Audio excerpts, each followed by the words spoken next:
అప్పుల బాధలు వెంటాడుతున్నాయా? అయితే 6 జేవిఆర్ వారి జాతిరత్నాలు ధరించండి. బ్రేకింగ్ న్యూస్ చూస్తున్నాము మన టీవీ స్క్రీన్ పై.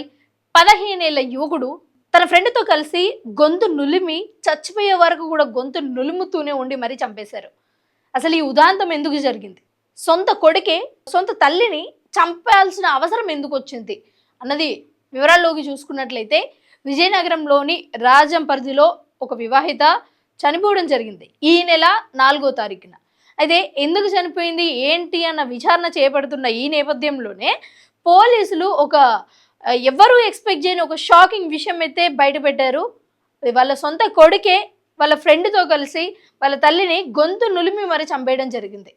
అసలు ఎందుకు చంపేశారు ఏంటిది అన్న ఒకసారి వివరాల్లోకి వెళ్తే, తన కొడుకు స్కూల్ నుంచి వచ్చాడు. స్కూల్ నుంచి వచ్చాక తన బ్యాగ్ చెక్ చేస్తూ ఉండగా తన బ్యాగ్లో లవ్ లెటర్లు దొరికింది. సో ఈ లవ్ లెటర్ దొరికింది కదా అని, కొడుకు కదా అని కొంచెం మందలించే ప్రయత్నం చేసింది. ఈ మందలించిన దీన్ని పట్టుకొని కోపంగా రెచ్చిపోయి, అంటే ఎక్కడా లేని ఉక్రోషానికి వెళ్ళిపోయి తన ఫ్రెండ్ని తీసుకొని వచ్చి తన ఫ్రెండ్తో కలిసి వాళ్ళ మమ్మీని చంపేయడం జరిగింది. అసలు మరి ఒక ప్రేమ లేక, అంటే ఒక లవ్ లెటర్ దొరికితే చంపేసే స్థితికి వెళ్ళాడా ఏంటి అన్నది మనం చూసుకున్నట్టయితే, ఎవరు కూడా పిల్లలు 10 నుంచి 15 సంవత్సరాలు ఉన్నప్పుడు చంపేయాలి, నరికేయాలి, ఫ్రెండ్తో కలిపి ప్లాన్లు చేయాలి, నరికేయాలి, పొడవాలి అన్న ఆలోచనలు అయితే రావు.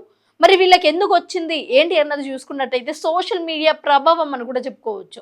సొంత తల్లిని ఏకంగా ప్లాన్ చేసి ఫ్రెండ్తో కలిసి మరి చంపేశాడంటే అసలు ఏ విధంగా అతను 15 సంవత్సరాల్లోనే అసలు ఏ విధంగా ఆలోచిస్తున్నాడు, అతని ఆలోచన విధానం ఏంటి అన్నది ఆలోచిస్తే భయంకరంగా ఉంది. సొంత తల్లి ఎవరైనా సరే చిన్నప్పటి నుంచి చిన్న చిన్న మాటలు మాట్లాడుతూ, బెదిరిస్తూ, కొడుతూ, తిడుతూ పిల్లల్ని పెంచుతూ ఉంటారు.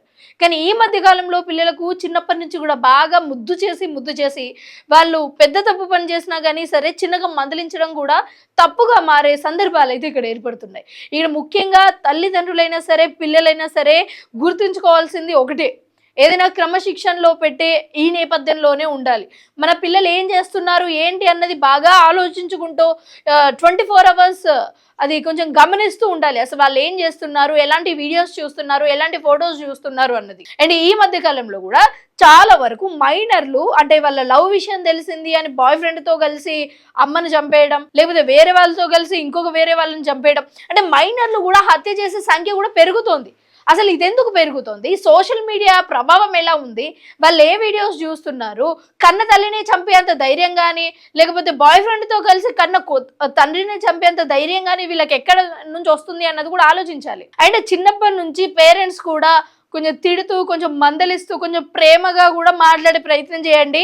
మీరు చిన్నప్పటి నుంచి అల్లారు ముద్దుగా మీరు ఏం చేసినా ఓకే అన్నట్టు చూసి ఒకేసారి వాళ్ళు తప్పు చేయగానే మీరు గట్టిగా మందలిస్తే ఇలాంటి ప్రభావాలు కూడా ఏర్పడవచ్చు. సో ఓవరాల్గా మీరు కూడా గుర్తుంచుకోండి, మీ పిల్లల్ని మీరు ఎలా పెంచుతున్నారు, మీ పిల్లలు ఏం చేస్తున్నారు, మీ పిల్లలు ఏ మాట చెప్తే ఎలా రియాక్ట్ అవుతున్నారు, అంటే ఓవర్ హైప్గా ఆలోచిస్తున్నారా, లేకపోతే ఎక్కువ అగ్రెషన్ చూపిస్తున్నారా? అగ్రెషన్ చూపిస్తే నెక్స్ట్ వాళ్ళు తీసుకునే స్టెప్ ఏంటి, వాళ్ళు సైకలాజికల్గా మంచిగా ఉన్నారా లేదా, ఎలాంటి థింగ్కి వాళ్ళు ఎలా రియాక్ట్ అవుతున్నారు అన్నది పేరెంట్స్ బాగా గమనించుకోవాలి. అంటే ఒక తల్లికి ఏం తెలుసు, ఒక ప్రేమ లేక వాళ్ళ సొంత కొడుకు బ్యాగ్లో దొరికినప్పుడు ఎవరైనా సరే ప్రేమగా ముద్దు చేసుకుంటారా? ఎవరైనా సరే మందలిస్తారు కదా. ఎందుకు మందలించారు? నా కొడుకు రేపు పొద్దుయిన తర్వాత కొంచెం ప్రయోజకుడు కావాలి, మమ్మల్ని బాగా చూసుకోవాలి, అతను కూడా సెటిల్ కావాలి అన్న ఈ నేపథ్యంలోనే కదా సరైన, ఈ నేపథ్యంలోనే ఏ తల్లైనా సరే కొంచెం మందలించడం జరుగుతుంది. అయితే మందలించినప్పుడు ఈ కొడుకు ఎవరైతే ఉన్నారో వాళ్ళ ఫ్రెండ్ని తీసుకొని వచ్చి మరి వాళ్ళ అమ్మని గొంతు నులిమి మరి హత్య చేశాడంటే అసలు ఈ జనరేషన్ ఎంత ముందుగా ఆలోచిస్తుంది, అసలు ఎంత ఎక్స్క్లూజివ్గా వీళ్ళు చేసే పనులు ఉంటున్నాయి అన్నది కూడా మనం గమనించుకోవాల్సిన పరిస్థితి ఇక్కడ ఉంది.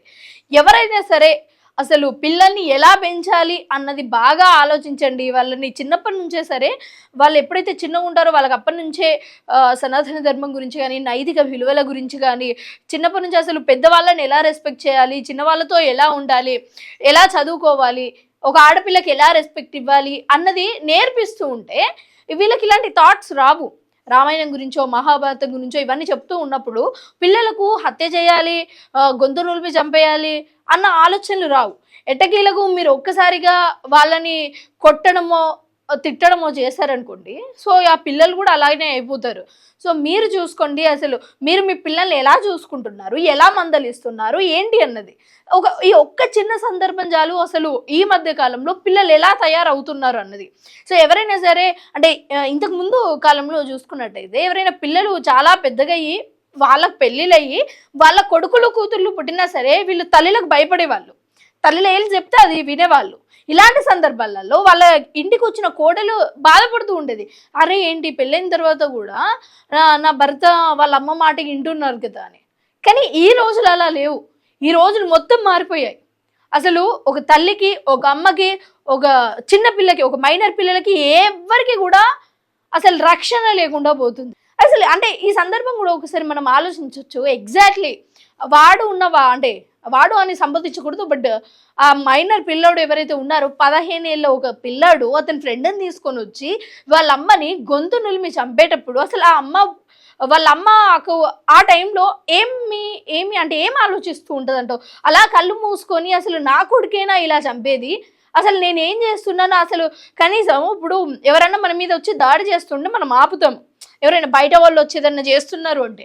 బట్ తన సొంత కొడుకు వాళ్ళ ఫ్రెండ్ వచ్చి గొంతు పట్టుకొని నులుముతూ ఉంటే అసలు ఆ అమ్మకు ఆ టైంలో నవమాసాలు మోసి కని పెంచి ఇంత పెద్దవాడిని చేస్తే ఒక చిన్నగా మందలించాను అని అలా చేయడం అసలు ఆ తల్లికి ఆ టైంలో ఊహించడానికి కూడా అసలు ఎంత బాధాకరంగా ఉంటుందో మనం ఆలోచించాలి. ఇలాంటి సందర్భాలు మళ్ళీ పునరావృతం కాకుండా మనం చూసుకోవాలి.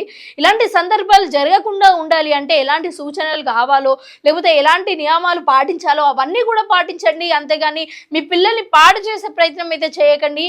ఎందుకంటే మళ్ళీ చెప్తున్నాను, మీ పిల్లలు పెద్దగా పెరిగిన తర్వాత వాళ్ళే మారుతారు, వాళ్ళే మంచిగా అవుతారు ఒకేసారి అనుకోవడం అది మీ దుర్మార్గం అవుతుంది. చిన్నప్పటి నుంచో వాళ్ళని క్రమశిక్షణలో పెట్టడం, వాళ్ళకు మంచిది చెడేది అని చెప్పడం మీ చేతుల్లోనే ఉంది. మీరు చెప్తేనే మారుతారు. దయచేసి తల్లిదండ్రులు కానీ పిల్లలు కానీ ఎవరైనా సరే కొంచెం మీ హద్దులలో ఉండి ప్రవర్తిస్తే అన్నిటి వరకు కూడా బాగుంటుంది. తల్లిదండ్రులు ముఖ్యంగా చిన్నప్పటి నుంచి నైతిక విలువలు, అమ్మాయిలకు రెస్పెక్ట్ ఇవ్వాలి, రామాయణం మహాభారతం ఎలా ఉండాలి, ఎలా చదువుకోవాలి, ఎలా రెస్పెక్ట్ ఇవ్వాలి, ఇవన్నీ కూడా చెప్తూ ఉంటే వాళ్ళకి పిల్లలకి అసలు వాట్ సమాజంలో ఏం జరుగుతుంది, ఈ బౌండరీస్ మంచి బౌండరీస్ మాత్రమే స్టార్టింగ్ తెలుస్తుంది.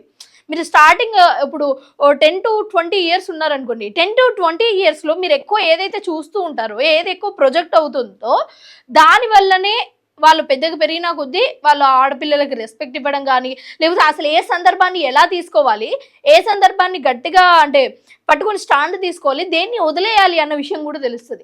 ముఖ్యంగా తల్లిదండ్రులు కూడా పిల్లల ముందు గొడవలు పెట్టుకోవడాలు కావచ్చు, కొట్టుకొని తిట్టుకోవడాలు, ఇవన్నీ కూడా మీరు మానేయండి. మీరు ఇలా చేయడం వల్ల కూడా పిల్లల మెంటల్ హెల్త్ ఖరాబ్ అయ్యే అవకాశం ఉండొచ్చు.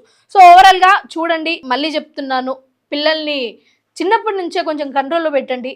ప్రేమతో పాటు క్రమశిక్షణ కూడా నేర్పించండి. సో ఇలాంటి సందర్భాలు తక్కువ అయ్యే అవకాశం ఉంటాయి.